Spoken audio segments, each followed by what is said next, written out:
네, 오늘은 세 번째로 버가모 교회에 대해서 좀 말씀을 나누려고 합니다. 버가모 교회. 옆에 분 인사합시다. 한 주간 얼마나 힘드셨습니까? 이렇게 좀 인사. 오늘 새 힘 먹고 승리합시다. 다시 한번 옆에 분하고 오늘 새 힘 먹고 승리합시다. 아멘. 제가 2주 전에 서문화교회에 대해서 말씀드렸죠. 서문화교회는 지금에 다 빈 공간만 있어 더전 터밖에 없습니다. 터. 그러나 서문화교회 도시 중심에는 딱 하나 폴리갑 교회만이 우뚝 서 있습니다. 폴리갑 교회만이 지금까지 무너지지 않고 어, 아름다운 교회로 세워져 있습니다. 저는 들어가 보진 못했지만 그날은 쉬는 날이라 문이 잠겨져 있어요. 여러분 인터넷 들어가면 폴리갑 교회 그 안에 들어가면 굉장히 호화롭게 되죠. 여러분 사진에 보면 굉장히 멋있죠. 호화로운 교회예요. 그런데 중요한 것은 그 벽면에 보면 서문화 교회 감독이었던 폴리갑이라는 사람이 순교 장면이 그려져 있습니다. 이렇게 순교돼서 화형을 당하고 이제 죽고 있습니다. 순교죠, 순교. 주 168년에 순교를 했는데 그 당시 나이가 86세입니다. 86세. 로마 총독이 그를 향해서 야, 네가 믿는 예수 부인해. 저주해. 그럼 내가 살려주겠다. 회유를 했지만 폴리갑은 이렇게 대답을 합니다. 내가 86년 동안 예수님을 섬겼고 예수님은 나에게 한 번도 배반한 적이 없는데 야, 어떻게 나의 왕 구주이신 그분을 내가 배반하고 저주하겠는가. 그래서 폴리갑은 사형을 당함으로 순교했던 사람. 그것이 폴리갑 교회. 지금도 터키 서머나 교회 서머나에 있습니다. 서기 313년에 로마 황제 콘스탄티누스 황제가 기독교인으로 개종을 했습니다. 그래서 기독교회가 이제 로마 제국의 국교가 됐어요. 국교. 놀라운 일이 생긴 것입니다. 왜 이런 일이 생겼을까? 사탄은 핍박과 죽음으로 서머나 교인들을 협박했지만 실패했어요. 한 사람이 순교한 그 자리에서 100사람의 그리스도인이 자꾸 올라왔기 때문이죠. 그래서 사탄은 기독교회를 로마 제국의 국교로 만들므로 교회 속에서 엄청난 돈과 명예와 인기가 쏟아져 들어오도록 유도하기 시작을 합니다. 극렬한 핍박에도 기독교인들의 숫자가 계속해서 늘어나니까 콘스탄티누스 황제, 이 콘티빵 황제가 핍박을 중지하고 자유를 허락하는 포고령을 내렸어요. 그것이 여러분들이 세계사에서 배웠던 그 유명한 밀라노 칙령이라 그런 밀라노 칙령. 서기 313년 로마에서 정식으로 기독교를 국교로 인정하는 칙령을 내리죠. 기독교인들을 자기 편으로 끌어들여서 정권을 안정시키기 위해서 그런 결정을 내린 거죠. 그래서 AD 313년 원래 태양신을 섬겼던 콘스탄티누스 황제가 기독교로 개종하는 놀라운 사건이 생기지요. 로마 황제가 개종하니까 거기에 따라서 수많은 태양 신도들이 기독교회 속으로 밀려오기 시작을 합니다.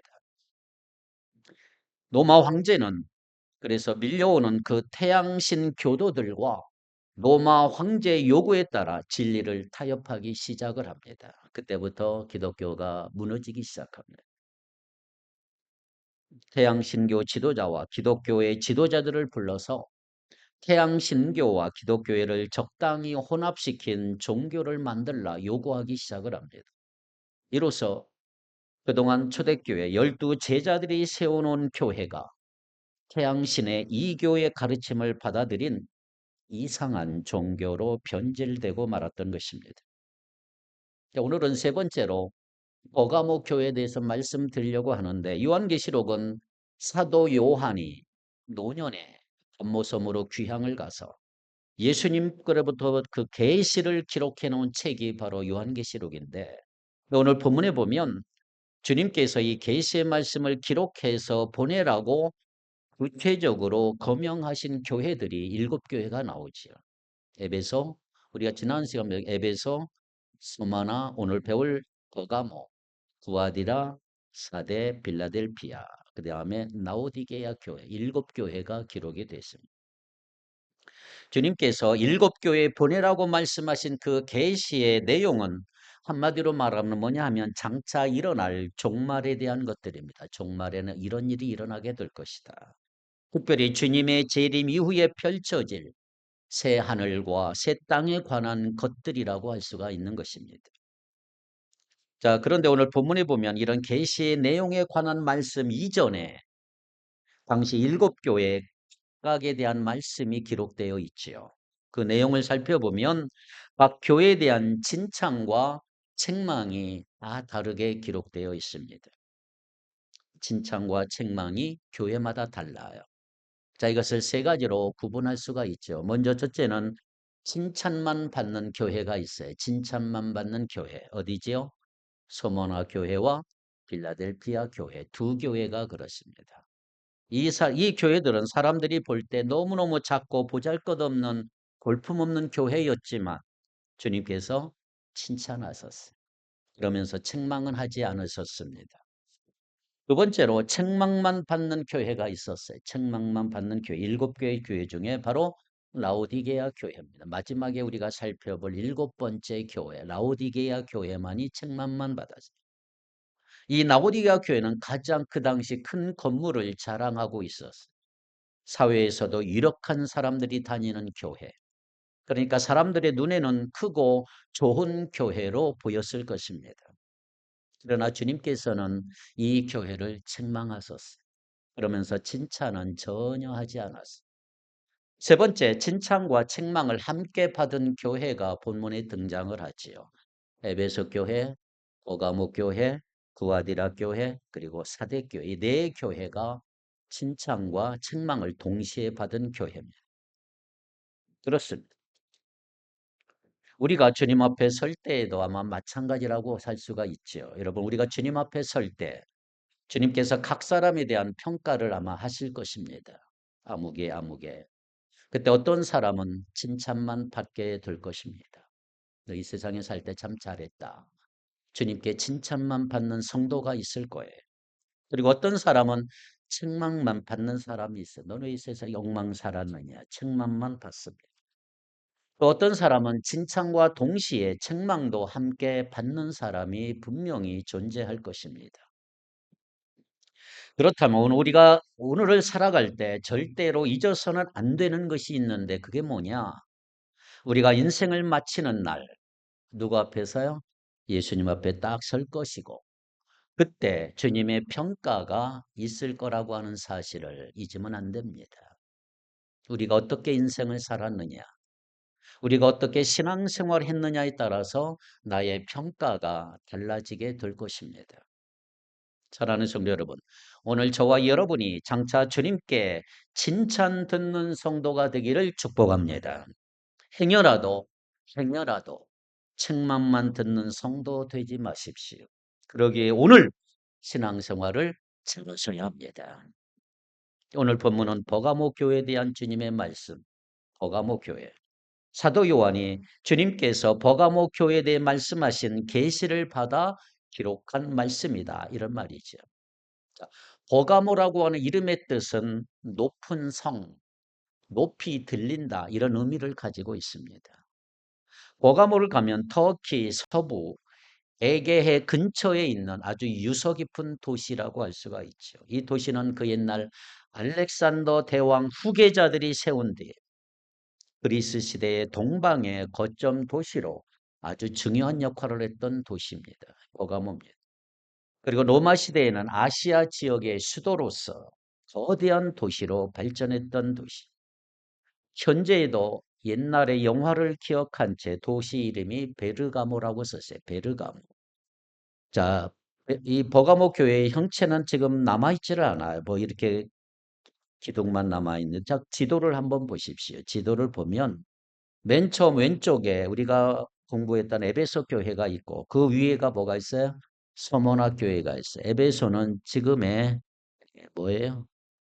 좀 크게 나왔는데. 예. 그다음에 서머나는 이즈미르라고 그랬어요. 지난수 이즈미르라고 돼 있고 위에 좀 더 올라가면 버가모가 있어요. 버가모는 지금의 베르가모, 베르가마라고 그렇게 되어 있습니다. 터키 지금의 현재 도시 이름은 베르가모라고 돼. 이것이 버가모입니다. 버가모. 자, 오늘 본문에 보면 이 버가모라고 하는 도시에 대한 간략한 소개가 기록이 돼요. 13절 볼까요? 13절 어떻게 되어 있는가? 13절 시작.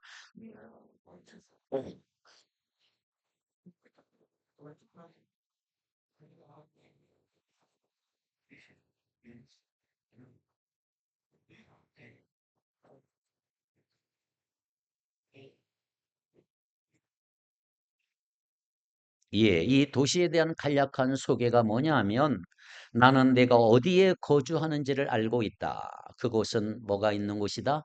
사탄의 왕자가 있는 곳이다. 한마디로 말하면 버가모라고 하는 도시는 사탄의 권좌가 있던 곳이다. 사탄의 권좌가 뭐예요? 말뜻은 마치 왕이 앉아서 권세로 다스리는 왕자처럼 사탄이 딱 앉아서 통치하는 자리다. 이게 버가모라고 하는 도시의 특징입니다. 그러니까 사탄을 숭배하는 거대한 신전 같은 것을 의미한다고 말할 수가 있습니다. 버가모라고 하는 도시는 산성처럼 평지 위에 높은 언덕에 세워져 있는 도시입니다. 멀리서 보면 마치 신의 제단처럼 보이는. 근데 이 도시 안에는 거대한 제우스 신전을 비롯해서 그리스 신전이 무려 4개나 있었습니다. 그리고 아우구스투스를 비롯한 황제를 숭배하는 신전도 무려 3개가 존재하고 의술의 신 아스클레피우스 그런 신전도 있고 애굽의 신 세라피스 신전과 같은 수많은 우상을 섬기는 신전들이 버가모에 있었습니다. 이렇게 당시 버가모는 황제 숭배, 그리스 신 숭배, 그리고 각종 잡다한 우상 숭배가 가장 극심한 도시라고 할 수가 있는 것입니다. 그러니까 이 도시는 그야말로 사탄에게 장악된 도시고 우상 숭배를 통해서 사탄이 통치하는 도시다 이렇게 말할 수가 있는 거예요. 그래서 주님이 뭐라고 말씀을 사탄의 권좌가 있는 도시다 이렇게 말씀하고 있는 것입니다. 자, 그런데 사실은 이 버가모가 처음부터 사탄의 권좌가 있었던 건 아니에요. 처음에 그리스 신전들이 세워졌고 로마 시대에 접어들면서 황제 신전들도 서서히 세워져 갔어요. 그런데 이 도시 사람들이 적극적으로 그 신전들을 섬겼고 또 문제는 뭐냐면 그 신전들이 거두어 들이는 수입이 너무 좋은 거예요. 엄청난 돈이 쏟아져 들어오는 것입니다. 그래서 각종 우산 신전들이 앞을 다투어 버가모에 세워지기 시작을 합니다. 그러니까 이 도시 사람들이 영적으로 어두워져요. 어둠이 몰려오는 것을 방치해버린 거예요. 결국 깊은 영적인 어둠 속에 버가모 도시는 빠져들고 말았던 것입니다. 안타까운 것은 오늘날 우리 사회에도 영적인 어둠이 짙어지고 있다는 사실을 아십니까? 작년 말에 발표된 통계청 종교 통계를 보면 2015년 기준으로 종교가 없는 무교 인구가 종교를 가지고 있는 종교 인구를 넘어섰어요. 이제 넘어섰어요. 기독교, 불교, 천주교, 기타 여러 종교의 종교인들의 수를 다 합한 것보다 종교가 없다라고 대답한 사람이 56%나 됩니다. 50, 반절이 넘었어요. 반절이. 여기도 또 종교가 더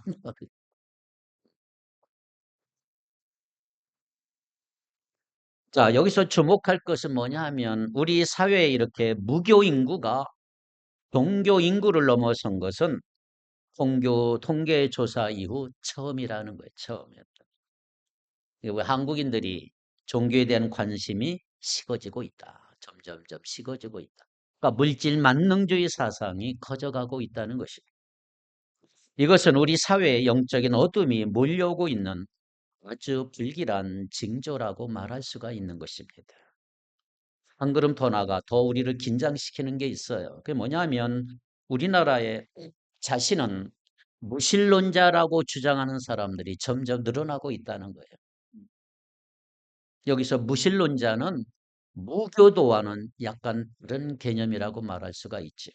그럼 무교도라고 말하면 기존의 종교들 가운데 어떤 종교에도 속하지 않은 사람, 그 사람들을 무교도라 이렇게 말해요. 다시 말하면 종교는 가지고 있지 않지만 자기 나름대로 의지하는 신은 있을 수가 있겠지요.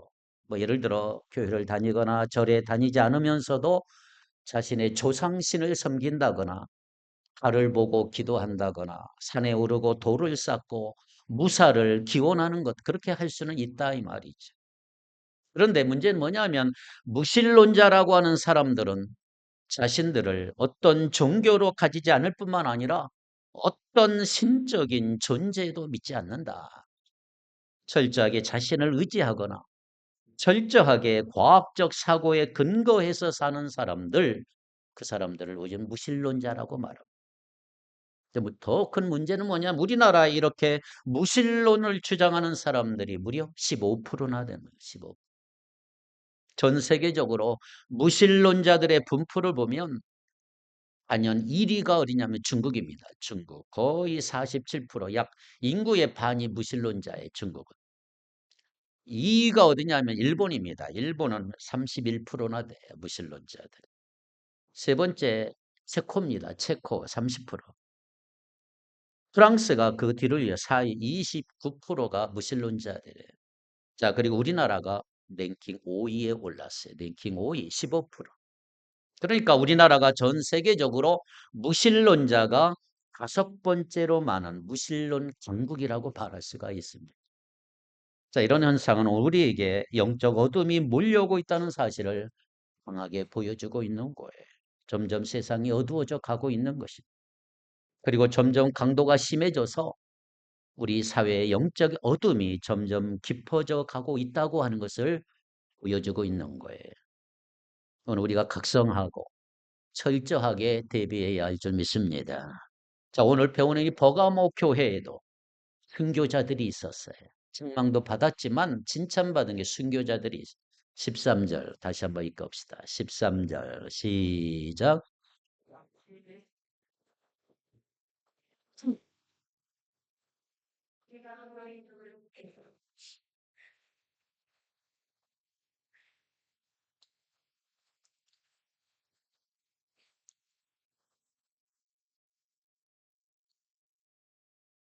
나는 내가 어디에 거주하는지를 알고 있다. 그것은 사탄의 왕자가 있는 곳이다. 그렇지만 너는 내 이름을 굳게 붙잡고 내 신실한 증인인 안디바가 너희 곁 곧 사탄이 살고 있는 그곳에서 죽임을 당할 때도 나를 믿는 믿음을 저버리지 않았다. 자, 주님이 버가목 교회를 향해서 뭐라고 말씀하십니까? 내가 내 이름에 굳게 잡았다. 사탄이 유혹하는 위협의 순간에도 너는 내 이름을 붙잡았구나. 나를 믿는 믿음 또한 버리지 않았구나. 안디바라는 사람이 순교의 길을 갈 때에도 그러했다. 예수님은 이 안디바를 향해 내 충성된 증인이다. 그는 신실한 사람이다. 버가모 교회도 이런 순교의 영성을 갖고 믿음을 지켰다라고 칭찬하셨음을 볼 수가 있습니다. 그렇습니다, 여러분. 버가모 교회에는 안디바라고 하는 충성된 증인이 있었어요. 안디바는 사탄의 권세가 있는 곳에서 우상 숭배를 거부하고 예수 그리스도에 대한 믿음을 지키다가 순교를 한 사람이에요. 그의 순교는 버가모 교회 성도들의 믿음을 굳건하게 만드는 계기가 되었다. 이렇게 말할 수가 있을 것입니다. 예수님을 향한 사랑과 충성이 그들에게 있었고 죽음을 결코 두려워하지 않았다. 예수님을 향한 사랑과 헌신 아래서 죽어도 살 수 있다고 하는 부활 신앙이 그들에게 있었다 이 말이에요. 특별히 안디바와 같은 사람, 순교자가 있었다고 하는 것이 너무나 자랑스럽단 말이에요. 여러분, 우리 한국 교회도 순교의 피와 헌신이 있다는 사실을 아십니까? 한국 교회 대표적인 순교자 주기철 목사님의 생애는 늘 우리 마음을 감동시키고 있는 것입니다. 일제 강점기에 누구보다 앞장서 신사참배를 거부한 목사님. 1938년 2월 주기철 목사님이 나이 41살 때 국가 질서 문란죄라고 하는 제목으로 1차 감옥에 들어가요. 투옥이 됩니다. 그렇게 4차례나 감옥에 투옥이 되는데 약 7년간 옥중 생활을 하지요. 똑똑한 고문을 당하고 1944년 해방을 1년 앞둔 4월 21일 48살의 일기로 감옥에서 순교했습니다. 그의 설교문을 읽어보면 얼마나 감동되는지 몰라요. 의성경찰서에서 7개월간 모진 고문을 당하다가 잠시 풀려났어요. 그래서 1939년 2월에 첫 번째 주일에 평양 신정연 교회에 가서 마지막 설교를 합니다. 이 마지막 설교를 하면서 자신이 아무래도 죽음으로 갈 수밖에 없다는 걸 깨닫게 되고 비장한 각오를 가지며 5가지 종목의 나의 기원이라는 기도문을 고백을 해요. 5종목의 나의 기원. 첫째, 죽음의 권세를 이기게 하옵소서. 하나님, 죽음의 권세를 이기게 하옵소서. 육신의 죽음을 넘어 영원한 죽음의 권세를 이길 수 있는 은혜를 간구하고 있는 것이 순교를 각오하는 기도예요. 주님을 위하여 10번 죽어도 좋지만 주님을 버리고 100년 1000년 산다 한들 무슨 삶이 있으리요. 오 주여, 이 목숨을 아끼어 주님께 욕되지 않게 해 주옵소서. 주님은 저를 위해 십자가에 달리셨습니다. 머리에 가시관, 두 손과 두 발이 쇠못에 찢어져 최후의 피 한 방울까지 다 쏟으셨습니다. 주님, 저를 위하여 죽으셨거늘 제가 어찌 죽음을 무서워 주님 모르는 채 하오리까. 다만 일사각오가 있을 뿐입니다.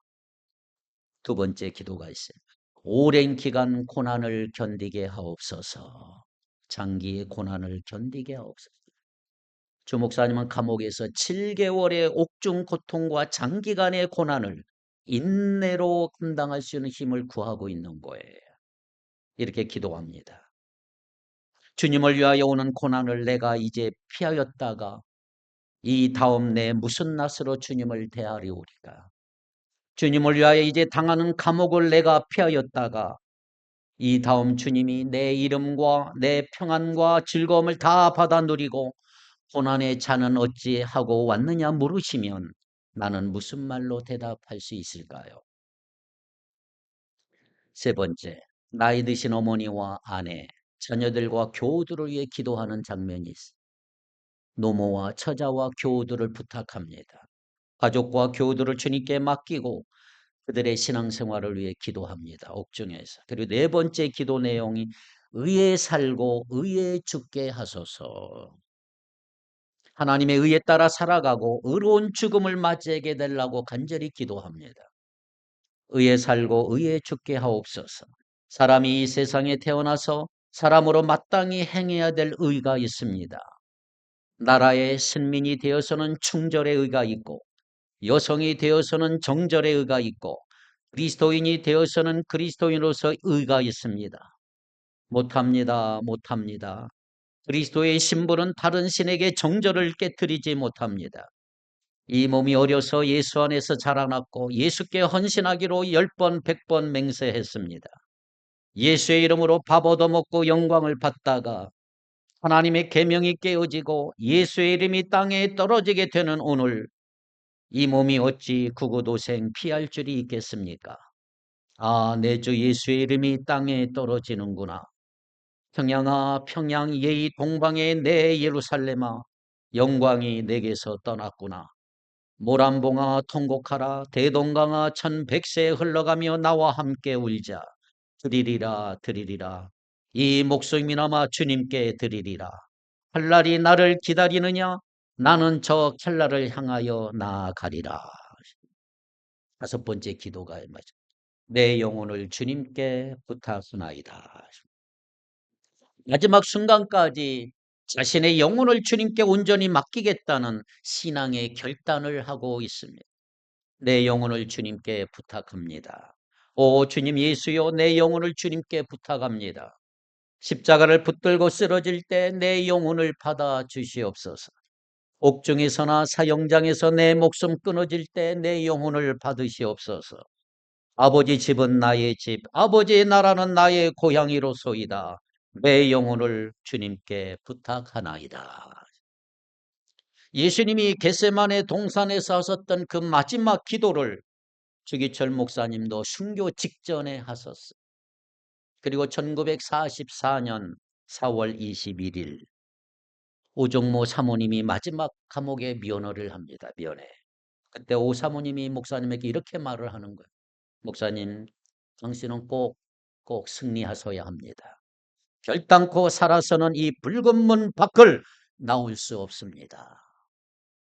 그때 주 목사님이 이렇게 말해요.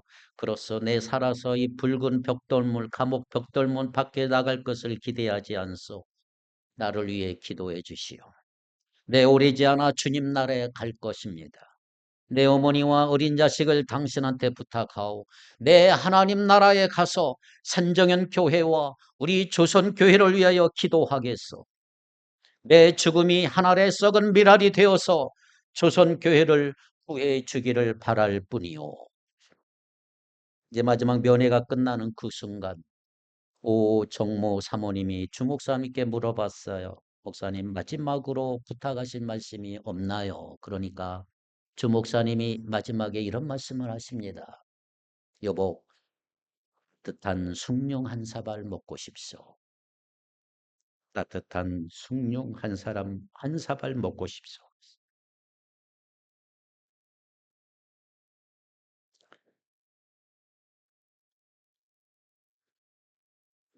마치 예수님께서 십자가에 달리셔서 내가 목마르다 했던 그 말씀과 같이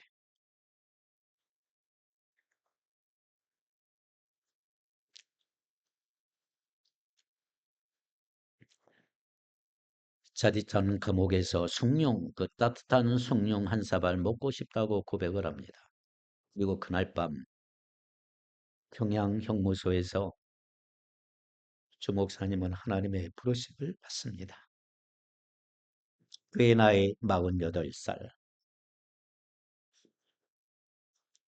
여러분 이와 같은 신앙의 선배들이 있었기 때문에 그들의 순교와 헌신 덕분에 오늘 우리가 풍요로운 축복과 감사를 누릴 수가 있는 것입니다.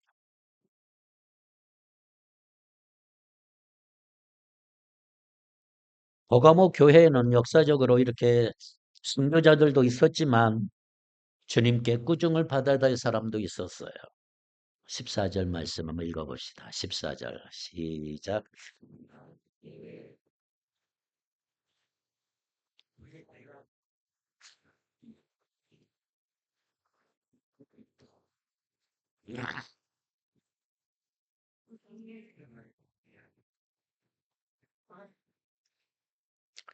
나는 내게 몇 가지 나무랄 것이 있어. 너희 가운데 발람의 가르침을 따르는 자들이 있단다. 발람은 발락을 시켜서 이스라엘 자손 앞에서 울무를 놓게 했던 사람이야. 우상의 제물을 먹게 하고 음란한 일을 하게 한 사람이야.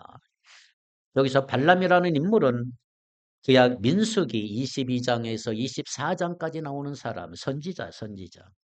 어느 날 모압 왕 발락이 이름이 비슷하지만 발락이 돈을 주고 선지자 발람을 유혹을 해서 돈을 주고 샀어요. 야, 너 이스라엘 백성을 가서 저주해라. 그러면 우리나라 모압이 이길 것이다. 시켰어요. 사주했어요. 그러나 하나님의 강권적 역사로 발람은 이스라엘을 저주하지 아니하고 오히려 축복하는 일이 일어났어요. 그럼에도 불구하고 그는 이스라엘 백성들에게 계속 바알을 섬기도록 자꾸 충동질하고 그로 인해서 결국 이스라엘이 타락의 길로 들어가 음란한 백성이 되어버리고 말았습니다. 때문에 이 발람의 교훈이란 하나님을 믿으면서 동시에 우상과 우상의 풍습을 받아들이는 일종의 혼합주의적인 타협의 종교를 말하고 있는 것입니다. 이스라엘은 하나님을 믿으면서도 우상을 숭배했고 하나님을 섬기면서도 성적으로 부도덕한 음행을 행하며 살았던 백성이 되어버렸어요. 하나님을 하나님 되게 하는 신앙을 저버리는 신앙적 행동. 예수님은 바로 이 문제를 지적하며 꾸중하시고 있는 거예요. 야, 너 어떻게 하나님을 섬기면서 동시에 우상도 섬길 수 있느냐? 우리말로 바꿔 이야기하면 이런 것입니다. 어떻게 교회 나와서 예배드리는 사람이 다음날 무당 찾아가고 점집에 찾아갈 수 있느냐? 자기의 탐욕을 채우는데 하나님을 이용하고 있지 않느냐라고 하는 물음이라고 할 수가 있겠지. 하나님에 대한 모독이고 하나님을 배신하는 행위를 왜 이렇게 하고 있느냐 이 말이에요. 여러분, 하나님이 가장 가증스럽게 여기는 죄가 뭔지 아세요? 영적으로 양다리 걸치는 거, 양다리 걸치는 거. 하나님도 섬기고 우상도 섬기고. 예수님도 그 부분 지적하시면서 그건 가짜 신앙이야. 꾸짖고 책망하신 거예요. 16절에. 그래서 이렇게 기회를 주시죠. 16절 읽겠습니다. 16절 시작. 그러므로 회개하라. 그리하지 아니하면 내가 내게 속히 가서 내 입의 검으로 그들과 싸우리라. 아멘. 회개를 촉구하고 있는 거예요. 회개를 촉구. 주님은 양날개를 가진 검이라고. 만약에 회개하지 아니하면 엄한 징계를 돌이킬 것이다. 말씀하고 있어요. 여러분, 우리는 하나님을 섬기면서도 그런 거 함께 섬길 수가 없는 거예요. 하나님 섬기면서 돈을 섬기고, 하나님 숭배하면서 권력을 숭배하고, 하나님을 신앙하면서 세상 쾌락을 동시에 즐기는 거, 이거 불가능하다. 왜? 영적 투쟁에서는 중간지대는 없기 때문이다. 하나님을 섬기든지 사탄을 섬기든지 둘 중에 하나를 해라. 주님 이 사실을 정확하게 이야기하고 있는 것입니다. 여러분 혹시 신앙이 흔들리고 있나요? 그 이유는 하나예요. 하나님을 섬기면서 동시에 잘못된 우상을 따라가고 있기 때문에. 우상은 뭐 하나님보다 더 좋아하는 거, 하나님보다 더 사랑하는 게 다 우상이에요. 우리가 순교자들의 신앙을 다시 기억하고 본받으려고 하는 이유와 목적이 바로 여기에 있는 것입니다. 순교자들은 생명 걸고 신앙을 붙잡았단 말이에요. 자신이 믿는 것에 목숨을 걸고 쫓아가.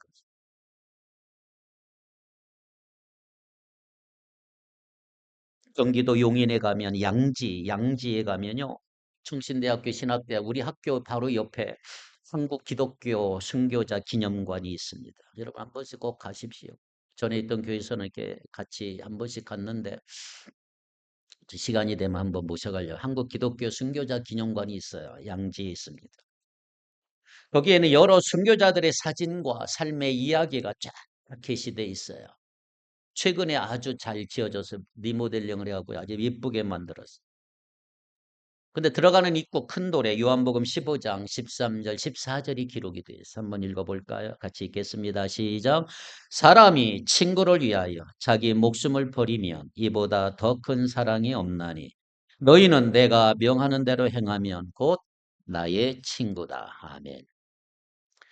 우리나라 1884년에 이 땅에 처음 복음이 전해진 이래 기독교 신앙을 지키기 위해서 우리나라에서 숨진 순교자는 주기철 목사님을 비롯해서 2600명이 된다 그래. 2600명. 그런데 이 순교자 기념관에는 600명의 순교자 명단이 사진과 함께 쫙 헌정되어 있습니다. 옆에 그 사진들이 쫙 있어요. 어디서 죽었는지, 어디서 순교했는지. 2000명은 없지만 600명이 딱 되어 있어요. 신앙 지키기 위해서. 신앙 지키기 위해서. 우리를 향한 사랑 때문에 자신의 목숨마저 내놓으신 예수님 본받기 위해서 예수님의 죽음은 우리가 따라야 될 순교의 모형이기에 예수님 바라보고 예수님 앙망한 사람들이 2600명이죠. 그래서 예로부터 순교를 연구하는 분들이 순교에는 세 가지 순교가 있다라고 말해요. 세 가지 순교. 첫째 순교는 적색 순교입니다. 적색 순교가 있다 그래. 피의 순교라고 그러지요. 예수님 믿다가 예수님이 첫 번째 순교의 모형이지요.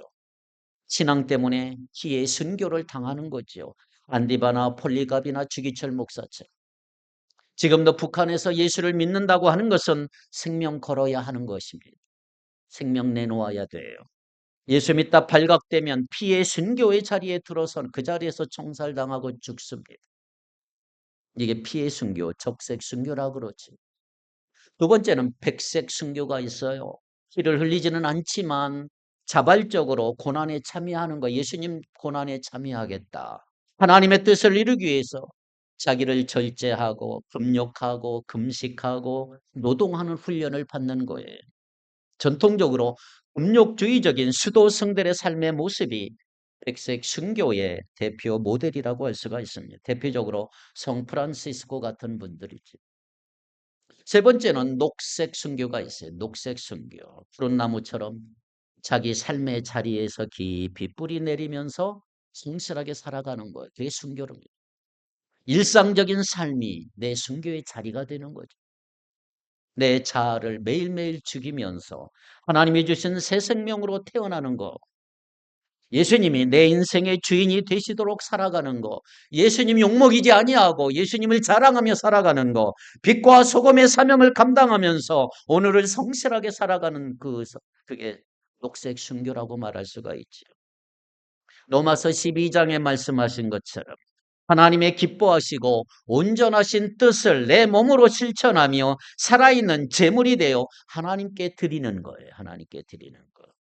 교회에 나와서 예배 드리는 것뿐만 아니라 가정생활하는 거, 직장생활하는 거, 또 사회에서 활동하는 중에 하나님의 뜻을 묻고 이웃을 섬기고 헌신하는 것, 그것을 우리는 녹색 순교라고 말합니다. 우리 믿음의 선배들은 적색 순교를 통해서 백색 순교까지 갔던 사람들이에요. 오늘 우리에게는 그와 같은 순교의 준비가 다 되어 있지는 않을 것입니다. 그러나 우리에게 요구되는 건 뭐예요? 순교적 정신입니다. 순교적 정신. 내가 매일 죽노라. 바울의 정신을 가져야 할 줄 믿습니다. 나는 매일매일 죽노라. 그러는 가운데 매일매일 새 생명을 경험할 수 있는 은혜. 우리 모두는 매일매일의 삶 속에서 순교 정신을 실천할 수 있기를 축복합니다. 자, 오늘 본문 말씀이 17절에 주님은 이렇게 말씀하셔서 17절 시작.